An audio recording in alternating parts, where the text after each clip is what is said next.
Boa tarde, pessoal. Novamente, estou gravando um vídeo para vocês, para dar uma explicaçãozinha para vocês sobre função de primeiro grau, que agora é o nosso tema de estudo desse mês, tá bom? Então, assim, eu vou procurar fazer para vocês uns videozinhos pequenos e rápido, mas para vocês entenderem um pouco da teoria. Uma função de primeiro grau, coloquei dois exemplos aí para vocês. Elas podem ser representadas assim ou dessa seguinte maneira.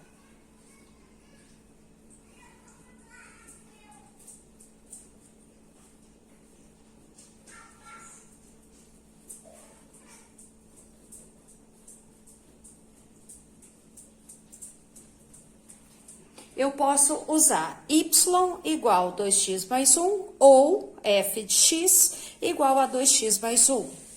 Um segundo exemplo, y igual a menos x mais 2 ou f de x menos x mais 2. Porque é uma função de primeiro grau. A gente avalia as funções por graus de acordo com o expoente do meu polinômio, tá? No caso, 2x, se eu não tenho nenhuma numeração aqui no x, significa que o meu expoente é 1, por isso que ela é do primeiro grau. Se eu tivesse um 2zinho aqui, um expoente 2, eu teria uma função do segundo grau, tudo bem? Agora, o que nós vamos ver nessa função de primeiro grau? Para começar, a primeira coisa que a gente tem que analisar numa função de primeiro grau são os coeficientes. E numa função, eu tenho dois coeficientes.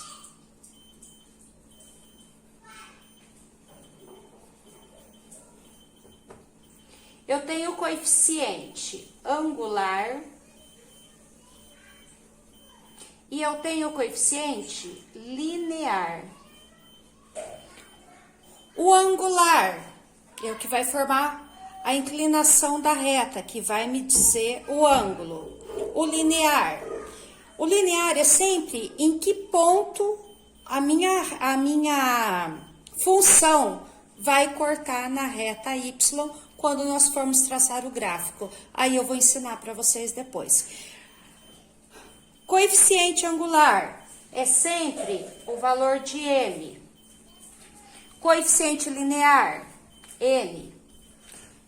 Se eu for falar para vocês, olha, uma função de primeiro grau, o jeito que eu costumo escrevê-la, eu posso dizer que ela é isso. Y é igual a m mais n. Tá? Então, vamos lá. O meu valor de m, tá? O meu mx, vou pôr como mx para ficar mais fácil para vocês, tá? Mx. O meu m, se eu parar para analisar essa minha função aqui, quem ali naquela primeira estaria ocupando a posição do m? Se nós pararmos para analisar, quem estaria ocupando a mesma posição do m é o 2. Então, o meu coeficiente angular sempre vai ser o valor que está com o x. No meu caso, dessa daqui, o coeficiente angular é o 2. O meu outro m, se eu parar para analisar, o meu coeficiente angular vai ser aqui, onde eu vejo escrito menos x. Se é menos x e eu não tenho nenhum número, então o meu coeficiente angular é o menos 1. Agora, o meu coeficiente linear é o número que vai se encontrar sozinho. Por exemplo, nessa primeira, o meu valor de coeficiente linear é o mais 1. E na minha segunda, o mais 2. Tudo bem até então? Então, vamos lá. Uma função do primeiro grau, ela pode ser representada por y igual a mx mais n. Eu passei dois exemplos para vocês. E fomos falar de coeficientes, onde eu tenho dois coeficientes, o angular e o linear. Angular.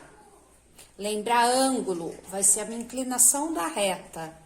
O linear, em que ponto que eu encontro no X? Quando eu fizer o gráfico com vocês, vocês vão ver que a reta, obrigatoriamente, ela vai passar pelo 1 na reta Y e pelo 2 na reta Y também da segunda, hora que nós formos fazer, tá?